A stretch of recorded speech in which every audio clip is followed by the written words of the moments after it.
नमस्कार बंधुरा आस्वादेर खोजे रान्नाघरे आपनादेर स्वागत जानाई। एखन नवरात्रि चलछे, आज आमादेर षष्ठी अशोक षष्ठी, ताई आमी आज आलुर बाटी चच्चड़ी रेसिपि देखाबो।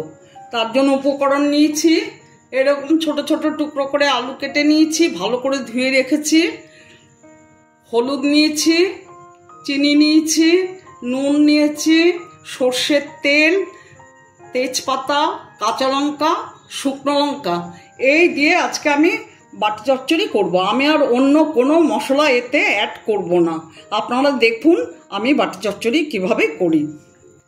গ্যাস অন করে দিচ্ছি। এবার জল শুদ্ধ বাটি বসিয়ে দিলাম। এর মধ্যে আলুগুলো দিয়ে দেব।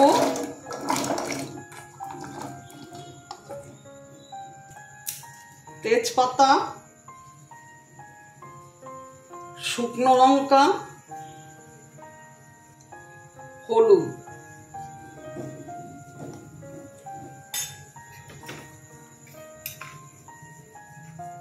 স্বাদ মতো নুন দিলাম,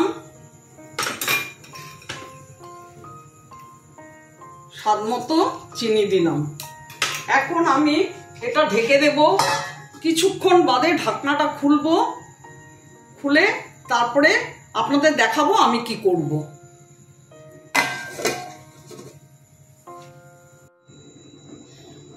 আমি এবার ঢাকনাটা খুলছি।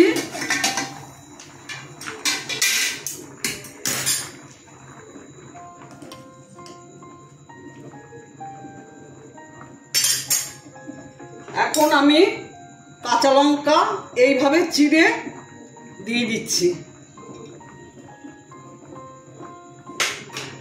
আর কাঁচা সরষের তেল দিচ্ছি।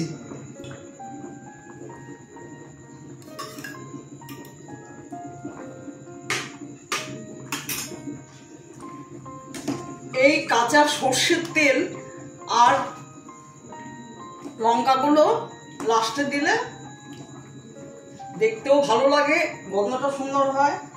এই কাঁচা লঙ্কা, কাঁচা সর্ষের তেল, কাঁচা লঙ্কা, তেজপাতা আর শুকনো লঙ্কার গ্রেডিয়েন্টসে দারুণ একটা ফ্লেভার আনে। আপনারা এইভাবে ট্রাই করে দেখবেন, যেমন গন্ধ তেমনি সুস্বাদু খেতে। আপনারা হয়তো ভাবছেন এতে কোনো মশলা নেই, কিছু নেই, এটা আবার সুস্বাদু কি করে হবে। আপনারা আমি ঠিক যেভাবে করেছি ঠিক সেইভাবেই আপনারা করবেন, করে খেয়ে দেখবেন। ঢেকে দিচ্ছি, আবার একটু পরে মিনিট দুয়েক পরে খুলে দেব আবার ঢাকনাটা।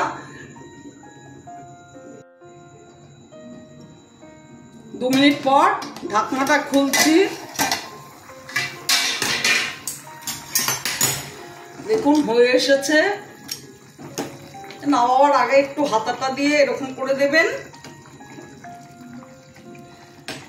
আমার ভিডিওটা যদি আপনাদের ভালো লেগে থাকে প্লিজ একটা লাইক, শেয়ার ও অবশ্যই কিন্তু সাবস্ক্রাইব করে দেবেন।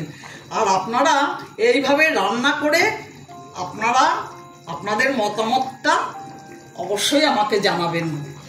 ভিডিওটা দেখার জন্য আপনাদের অসংখ্য ধন্যবাদ। আপনারা ভালো থাকুন, সুস্থ থাকুন। হয়ে গেছে, এবার আমি নামিয়ে নেব আর গরম গরম পরোটার সাথে সার্ভ করব। গ্যাস অফ করে দিলাম।